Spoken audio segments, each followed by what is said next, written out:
Hi, welcome to another episode of Hot Takes. Now, there are various terms that are used in law where you actually want to say one thing, but without saying it, because you don't want to say the thing that you want to say, if you know what I mean. Now, Scotland's Information Commissioner, James Hamilton, has been particularly, wonderful today. He's blasted the Scottish government generally for numerous mistakes, numerous failings. You can't call them liars in using that term. So he said that they presented a series of factual inaccuracies. What a wonderful term. Lots and lots of factual inaccuracies, which is his way of calling them, blatant liars, basically.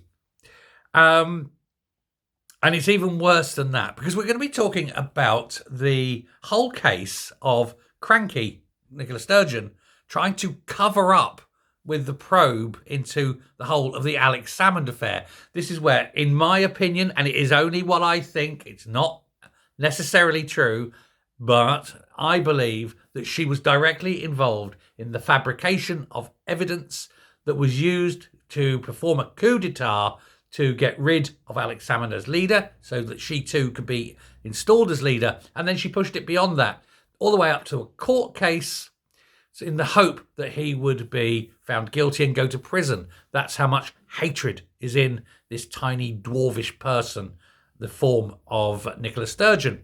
However, it all collapsed and fell apart because, of course, he won the case. There was no evidence, etc. It's subsequently come out that there was agreements, there was snide little meetings, there was fabrication of evidence, and it does look as though Nicola Sturgeon's grubby little fingerprints are all over it, and not just hers, possibly others, possibly Liz Lloyd, who knows. But there were calls then to release all the evidence, and of course this is the last thing that Nicola Sturgeon and the SNP wanted. And so they tried and they tried and they tried and they covered up and they covered up and they covered up. They went to court over it. They were told they couldn't win. They hid the results. They took legal advice. The legal advice was you can't win. They covered up the legal advice and they still went to court. And that was the one that lasted about 3 seconds. And the judge went, no, you've got to release it.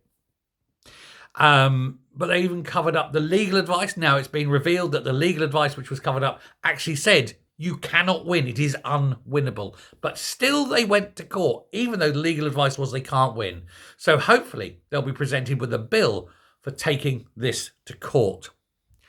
But they can't help it. They're so secretive, so snicket, aren't they? They just can't help themselves. So they've been blasted now by, like I say, James Hamilton, Scotland's Information Commissioner, for submitting all these lies and for going ahead with a case that they couldn't win.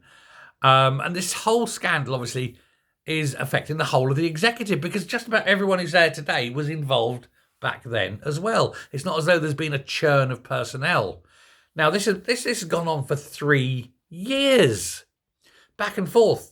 Things are released, but they were highly redacted. Things that were released were less redacted. Eventually, they had to unredact it all. Court case after court case after court case, because they don't want the truth coming out, because they know that the truth in the eyes of the Scottish people would be horrific, because it shows them up for the psychopaths and crooks and corrupt, crawling maggots that each and every one of them in the SNP truly is. She, cranky like Sturgeon, she was accused of lying to MPs, MSPs, party officials, civil servants, to the courts, everywhere. Lies and lies and lies. And she knew it. And it still was there. It's in the records. Those records that she was so desperate to keep hidden because the lies would come out. She had meetings with people that she denied having people with. There's the minutes of the meeting. She had meetings with Jeff Aberdeen, I think was the chief of staff, Salmond's chief of staff. She said, I have no recollection of that. He then sent her the minutes of that meeting. Does that, remind you now? And then she was like horrified that minutes of the meeting actually existed. She tried to have them destroyed and hidden. and nobody would do it. And of course, she knew eventually it would all come out and she'd be seen for what she is. Like I say, this crawling maggot of a woman. She insisted that she'd forgotten all of these conversations.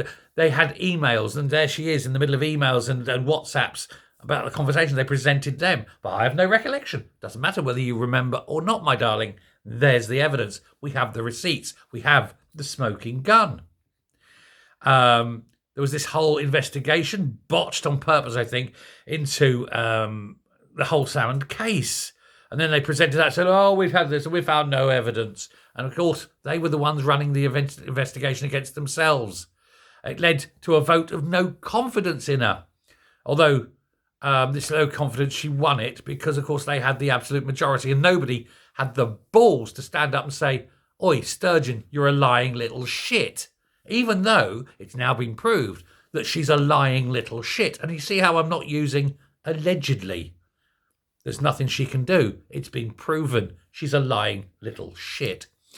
Hamilton's big report, this concluded that it was up to the MPs to decide on future action against her. He couldn't do it as Information Commissioner. And the Freedom of Information request was made on his decision, which then the SNP decided then they had to cover that up as well. It was released, but was 100% redacted. It was basically a piece of paper with just black lines on it, you know. So that's when they went to the court the first time. The judge laughed and went, boom. And then they were talking about who owned it. And in the end, Hamilton said, look, I created it, but I created it for you. You own it.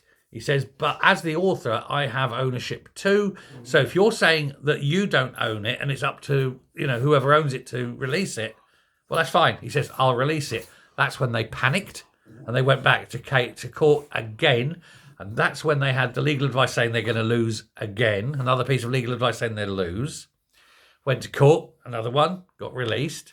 They hid the legal advice on that. Do you see the levels of hiding and shadiness? It's hiding, hiding, hiding. You're hiding the things that tells you to hide the things that you've already hid. It's meta here. It's wheels within wheels. It's machines inside machines. It is just one big ball gag of corruption. And it isn't going away. So far, £75,000 on legal fees on cases that you can't possibly win. What is going on? What on earth is going on with the SNP and the whole, I think, of the Scottish government? It is just, it's as though it's on purpose. They don't want anyone to know anything. Why? Surely being open and honest and saying, look, we've had this, we got told we can't win it, so why would you fight it? Why? It makes you wonder if they're lying and hiding this, what else are they lying and hiding about? What is so bad that they've got to go something which really isn't that important? You know, hiding legal advice isn't as important as what they were actually doing. I get that. But even hiding the legal advice, it makes you wonder, what else is there? What is deep, deep, deep down in the heart of the SNP that their standard procedure is to cover up, hide, deflect? You know, there's something very, very bad. I don't know what it is, but I think whatever it is, it's way, way worse than what anyone could possibly ever imagine. But the SNP, I think Churchill summed them up. A riddle wrapped in a mystery, inside an enigma. But at the heart of it is something black. Thanks very much.